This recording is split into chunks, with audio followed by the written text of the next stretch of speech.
11वें अंतर्राष्ट्रीय योग शिविर के इस अवसर पर महायोगी गुरु गोरक्षनाथ योग संस्थान,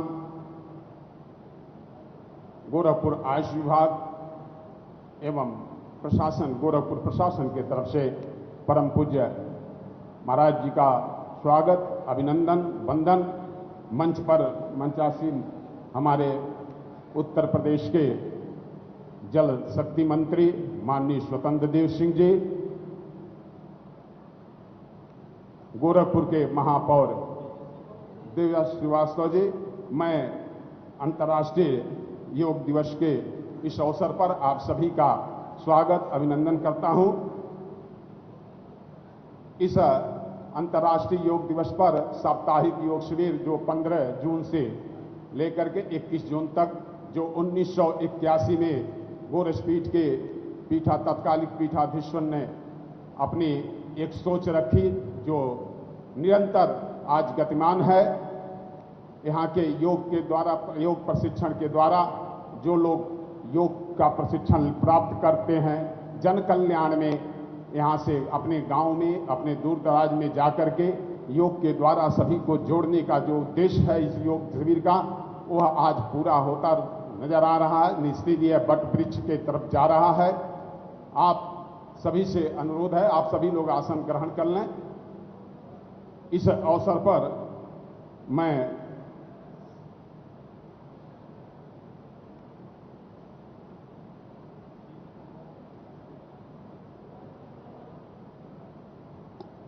आगे ज़्यादा न कुछ कहते हुए मैं परम पूज्य उत्तर प्रदेश के माननीय यशस्वी मुख्यमंत्री जी से सादर अनुरोध करता हूं कि आप 2 मिनट हम सभी को अपना संबोधन प्राप्त कराएंगे। परम पूज्य महाराज जी।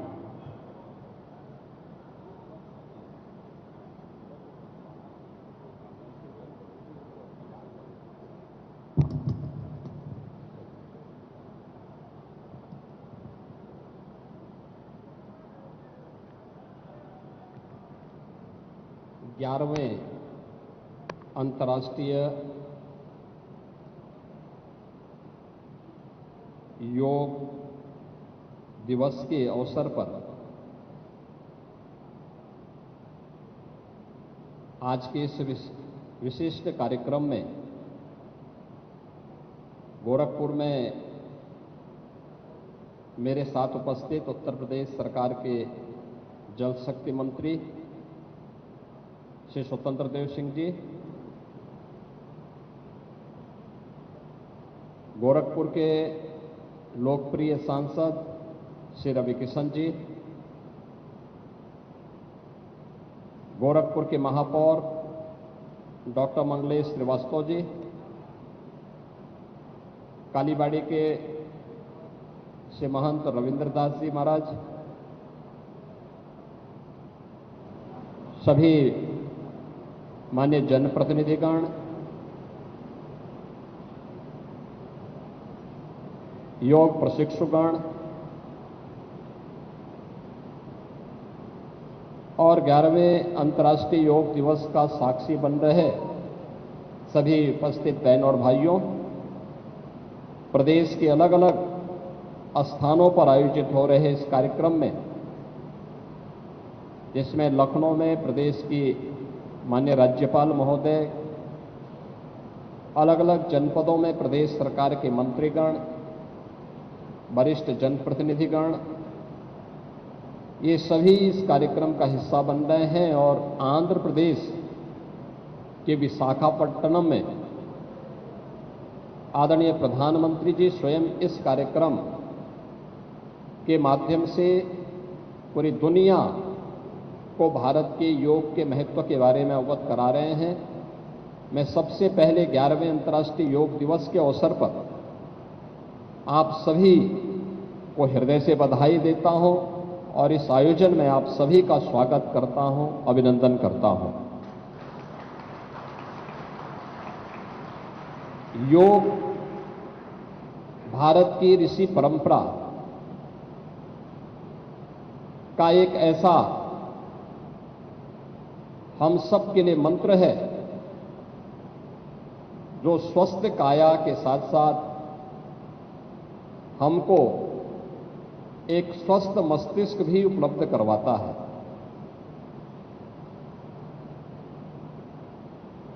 भारतीय मनीषा ने योग के बारे में प्राचीन काल से ही इसके महत्व के बारे में हम सभी को बहुत विस्तृत रूप से अवगत कराया था। और वैसे भी भारतीय मनीषा का यह मानना रहा है कि शरीर माध्यम खलु धर्म साधनम, यानी जितने भी धर्म के साधन हैं, धर्म, अर्थ, काम और मोक्ष, इन सब की प्राप्ति एक स्वस्थ शरीर से ही की जा सकती है।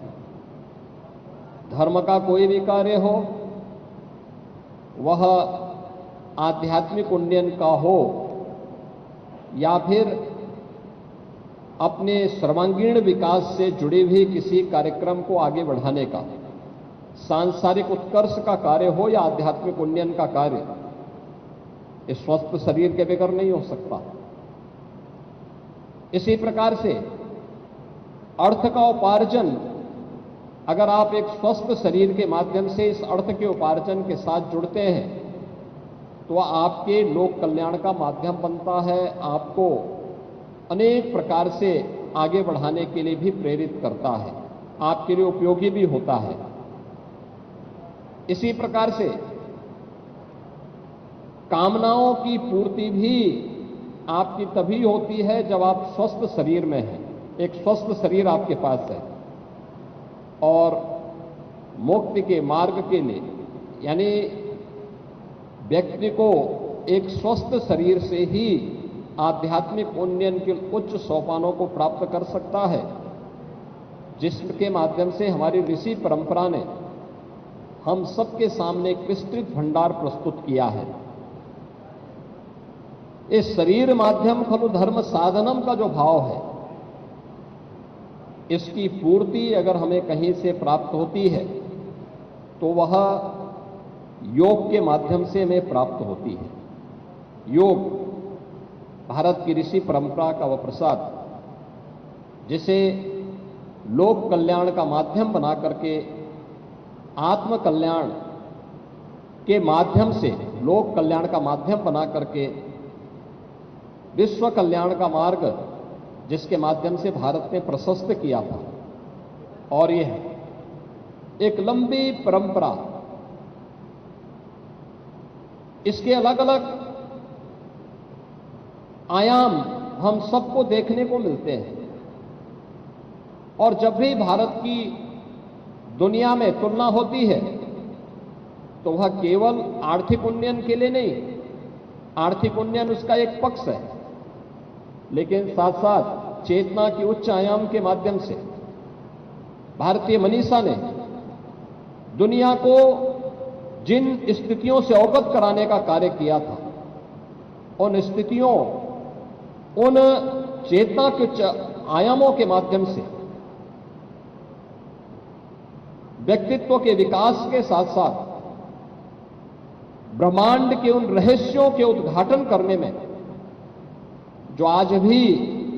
विश्व मानवता के लिए दुर्लभ जैसा है, लेकिन भारत के धर्म ग्रंथों में वह सब कुछ पहले से समाहित करके एक विरासत के रूप में हम सबको, हमारी ऋषि परंपरा ने उन्हें वेदों के माध्यम से, उपनिषदों के माध्यम से, पुराणों के माध्यम से, तमाम स्मृतियों के माध्यम से, शास्त्रों के माध्यम से हम सबके सामने प्रस्तुत किया है। योग की उसी परंपरा को आगे बढ़ाने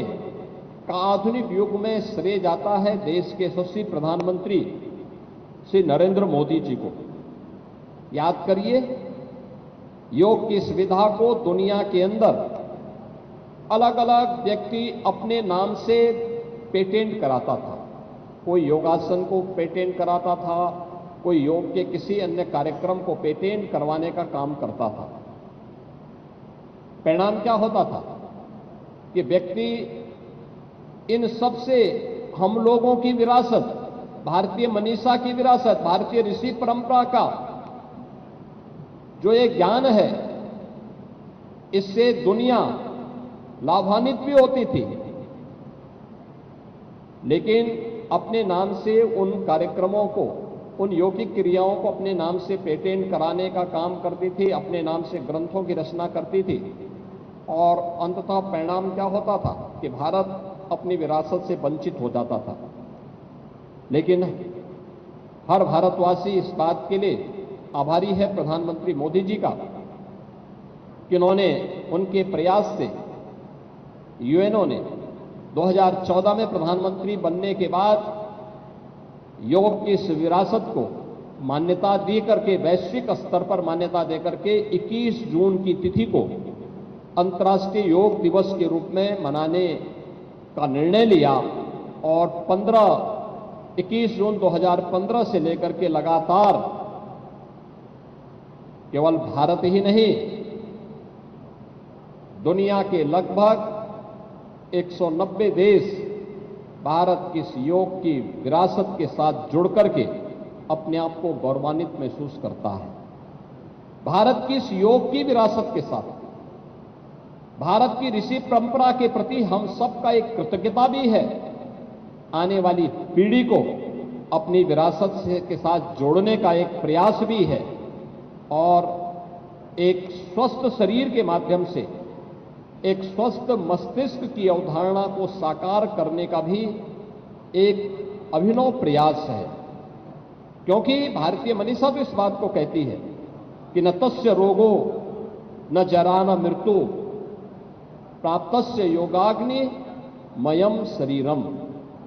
यानी जिसके पास योगाग्नि से तपा हुआ शरीर प्राप्त हुआ है, योगमय शरीर प्राप्त हुआ है,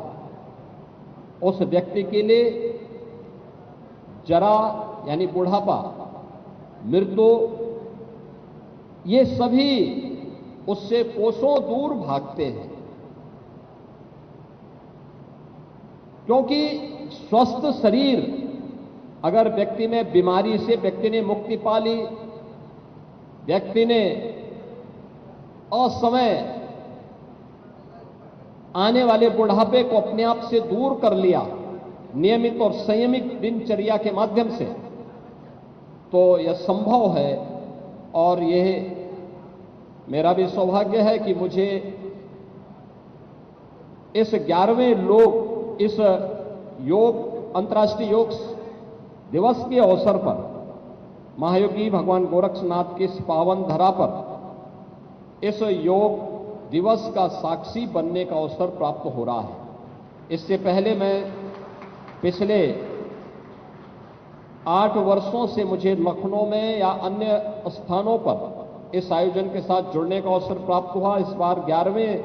योग दिवस के कार्यक्रम के साथ जुड़ने के लिए मैं स्वयं गोरखपुर में उपस्थित हुआ हूं। मैं एक बार फिर से आप सभी को उत्तर प्रदेश के अंदर अलग अलग स्थानों में 11वें योग दिवस के कार्यक्रम के साथ साक्षी बन रहे सभी योग प्रशिक्षुओं का, योग जिज्ञासुओं का, योग साधकों का हृदय से स्वागत करता हूं, उनका अभिनंदन करता हूं,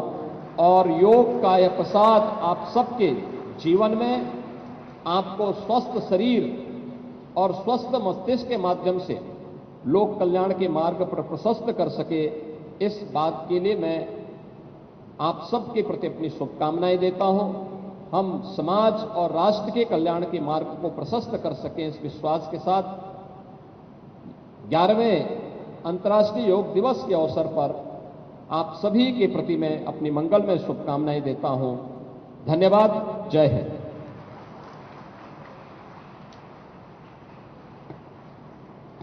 अब इसके पश्चात सभी महानुभावों से अनुरोध है, हम सामने बैठ करके वहां पर माननीय प्रधानमंत्री जी का लाइव देखेंगे।